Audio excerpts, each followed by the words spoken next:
ज्योतिष में विश्वास रखने वाले सभी दर्शकों को ग्रहों के चाल कार्यक्रम में नमस्कार है। इस वीडियो में जानेंगे तुला राशि के जातकों के लिए 25 जुलाई से 1 अक्टूबर तक भाग्य भाव का स्वामी बुध ग्रह लगभग 66 दिन के लिए लाभ भाव में गोचर करेंगे और लक्ष्मी योग का निर्माण कर रहे हैं। किन क्षेत्रों में पॉजिटिव रिजल्ट मिलेंगे, किन क्षेत्रों में हमें सावधानी रखनी चाहिए, इस वीडियो में इन्हीं बातों पर मुख्य रूप से चर्चा करेंगे। यह गणना चंद्र राशि पर आधारित है, यानी जिन जातक के जन्म पत्रिका में चंद्रमा तुला राशि में स्थित है, जहां 7 लिखा है, उस जातक को तुला राशि का जातक कहा जाता है। आप इस वीडियो को लग्न से भी देख सकते हैं। ज्योतिष गणना के अनुसार 25 जुलाई को जब बुध ग्रह सिंह राशि में प्रवेश करेंगे, ग्रहों के चाल इस तरह रहेंगे। मित्रों, आप जानते ही हैं, मेरा सुझाव रहता है कि टोना टोटके के चक्कर में ना पड़े। जो आपको उपाय बताऊंगा यह शास्त्र के अनुरूप भी होगा और वैज्ञानिक दृष्टिकोण से भी आप इसे समझ पाएंगे। पहले पॉजिटिव पक्ष की बात कर लेते हैं और वीडियो के अंत में निगेटिव पक्ष की बात करेंगे। क्या सावधानी रखनी है, क्या उपाय करना चाहिए, इस पर भी चर्चा करेंगे। मित्रों, तुला लग्न और तुला राशि वालों को हमेशा एक बात याद रखनी चाहिए कि तुला लग्न और तुला राशि वालों के लिए नवग्रहों में सिर्फ 3 ग्रह योग कारक ग्रह होते हैं: शुक्र ग्रह, शनि ग्रह और बुध ग्रह, वीनस, सैटर्न एंड मरकरी। उसमें भी शनि ग्रह पूर्ण योग कारक ग्रह होते हैं, यानी तुला लग्न के जातकों के लिए शनि ग्रह अधिकांश गोचर में अच्छे परिणाम देते हैं और यूं कहें कि अच्छे परिणाम देने के लिए बाध्य होते हैं। और तुला राशि वालों के लिए शनि की ढैया और सारसाती के प्रभाव को छोड़कर सभी भाव में अच्छे परिणाम देते हैं। इसलिए तुला लग्न और तुला राशि वालों को जब भी गोचर से संबंधित कोई भी जिज्ञासा हो तो सबसे पहले इन तीनों ग्रहों को देखना चाहिए कि आपकी कुंडली में इन ग्रहों की क्या स्थिति है। साथ ही साथ शुक्र ग्रह, शनि ग्रह और बुध ग्रह का गोचर किस भाव में हो रहा है और यह तीनों ग्रह किन ग्रहों से प्रभावित हैं। अब आगे बढ़ते हैं और बुध ग्रह की बात करते हैं। तो तुला लग्न और तुला राशि के जातकों के लिए बुध ग्रह नवम भाव और द्वादश भाव के स्वामी होते हैं और 25 जुलाई से तुला राशि वालों के कुंडली में एकादश भाव से गोचर प्रारंभ कर रहे हैं और लगभग 66 दिन के लिए इसी भाव में बुध ग्रह गोचर करेंगे। बुध ग्रह का यह गोचर इसलिए इंपॉर्टेंट हो जाता है क्योंकि लगभग 2 महीने से अधिक समय तक बुध ग्रह लाभ भाव से इच्छा पूर्ति के भाव से गोचर करेंगे। बुध ग्रह एक राशि में लगभग 15 से 20 दिन का समय लगाते हैं और जब इतने लंबे समय तक एक राशि में गोचर करेंगे तो स्वाभाविक है कि इस कालखंड में बुध ग्रह वक्री भी होंगे और अस्त भी होंगे। इन सभी स्थिति को एक एक करके समझने का प्रयास करते हैं।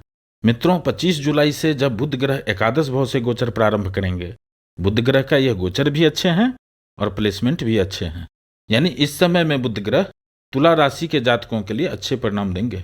क्योंकि यहां समझने का प्रयास कीजिएगा, तुला राशि वालों के कुंडली में एकादश भाव का स्वामित्व सूर्य ग्रह के पास होता है। नवग्रहों में सूर्य ग्रह को राजा का संज्ञा दिया गया है और बुध ग्रह को राजकुमार का संज्ञा दिया गया है और यह दोनों ग्रह मिलकर बुद्धादित्य योग का निर्माण करते हैं। महर्षि लिखते हैं, जिन जातक के लग्न कुंडली में बुद्धादित्य योग का निर्माण होता है, जातक कुशल, विशेषज्ञ, प्रसिद्ध और सम्मानित होता है। कुछ गिने चुने योग ही ऐसे होते हैं जो कुंडली के सभी भाव में प्रभावित होते हैं। बुद्धादित्य योग भी उस योग में से एक है, यानी सूर्य के साथ बुध ग्रह का अच्छा तालमेल होता है और इसलिए सूर्य के घर में बुध ग्रह अगले 2 महीने तक सहज स्थिति में रहेंगे, कंफर्ट स्थिति में रहेंगे और अच्छा परिणाम देंगे। महर्षि लिखते हैं, नवम भाव का स्वामी यानी भाग्य भाव का स्वामी जब लाभ भाव से गोचर करते हैं, इस कालखंड में जातक को आकस्मिक लाभ होता है। और मजे की बात यह है कि सामान्यतः बुध ग्रह का गोचर एक राशि में 15-20 दिनों के लिए होता है, लेकिन इस बार यह योग 66 दिन के लिए होगा और इसका सबसे अधिक लाभ तुला राशि के जातकों को होने वाला है। वैसे तो यह योग 25 जुलाई से 1 अक्टूबर तक बन रहे हैं, इसमें भी पूरे अगस्त के महीने में इसका प्रभाव सबसे अधिक देखने को मिलेंगे और सितंबर के महीने में कुछ दिनों के लिए बुध ग्रह अस्त भी होंगे और वक्री भी होंगे। इसलिए इस समय में कुछ लोगों को लाभ में उतार चढ़ाव का सामना करना पड़ सकता है और कुछ लोगों को अगस्त के तरह ही सितंबर में भी लाभ देखने को मिलेंगे। और मित्रों, आप जानते ही हैं कि किनको कितना मिलेगा, यह डिपेंड करता है कि आपके जन्म कुंडली में ग्रहों की स्थिति, दशा अंतरदशा की स्थिति और गोचर की स्थिति, इन तीनों का सम्मिलित परिणाम देखने को मिलते हैं। अब जिन लोगों को लाभ में कुछ वृद्धि हो रहे हैं, कुछ बढ़ोतरी हो रहे हैं, उनके लिए तो ठीक है, लेकिन जिनको लाभ में कमी होने लगेंगे, नुकसान होने लगेंगे, उनको थोड़ा सावधान होना चाहिए। 1 सितंबर से 10 सितंबर तक बुध ग्रह सूर्य से अस्त रहेंगे। इसका प्रभाव आपको 5 सितंबर से 10 सितंबर के बीच में अधिक देखने को मिलेंगे। इस समय में थोड़ी सावधानी रखनी चाहिए। सावधानी क्या रखना है, यह वीडियो के अंत में एक छोटा सा सामान्य लेकिन प्रभावी उपाय बताया गया है, जिससे यदि थोड़ा डैमेज भी हो रहा हो तो उसे कंट्रोल किया जा सके। मित्रों, अभी तक हमने वीडियो में यह जाना कि तुला राशि वालों के लिए बुध ग्रह योग कारक ग्रह होते हैं, शुभ प्रभाव देने वाले होते हैं। इस समय में इनका गोचर भी अच्छा है और प्लेसमेंट भी अच्छा है, इसलिए इस समय में बुध ग्रह अच्छे परिणाम देंगे। अब यह जानते हैं कि इस गोचर काल में बुध ग्रह तुला राशि वालों के लिए किन किन भाव को प्रभावित कर रहे हैं, एक्टिव कर रहे हैं, क्योंकि उसी से संबंधित परिणाम में बदलाव देखने को मिलेंगे। तुला राशि के कुंडली में बुध ग्रह नवम भाव और द्वादश भाव के स्वामी होते हैं।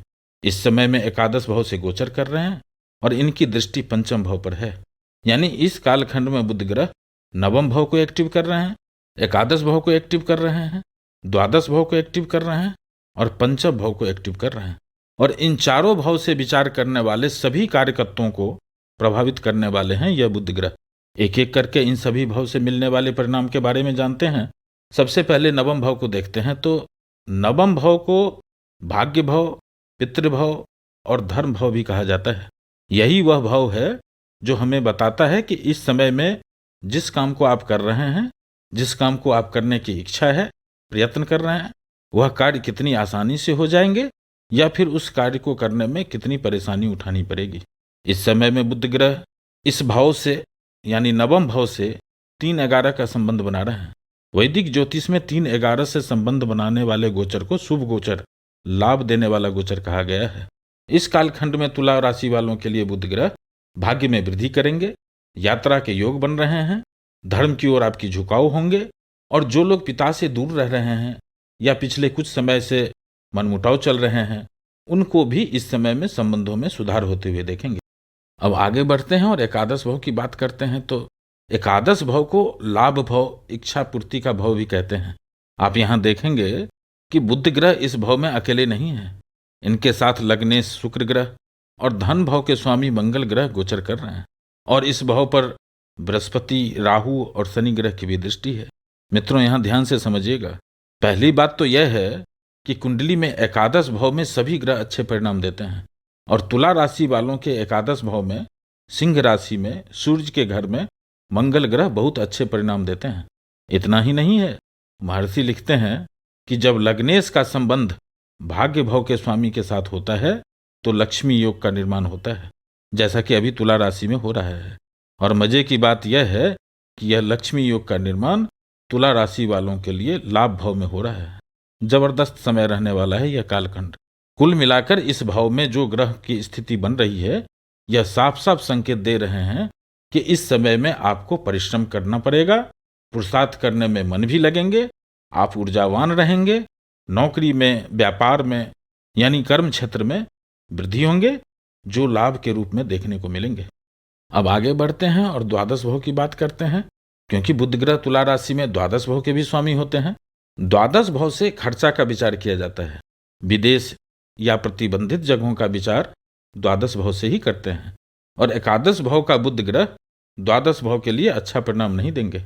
इसलिए जो लोग विदेश जाना चाहते हैं, चाहे घूमने के लिए हो या उच्च शिक्षा के लिए हो या व्यापार करना चाहते हैं या कर रहे हैं, उनको इस समय में सावधानी से काम करना चाहिए।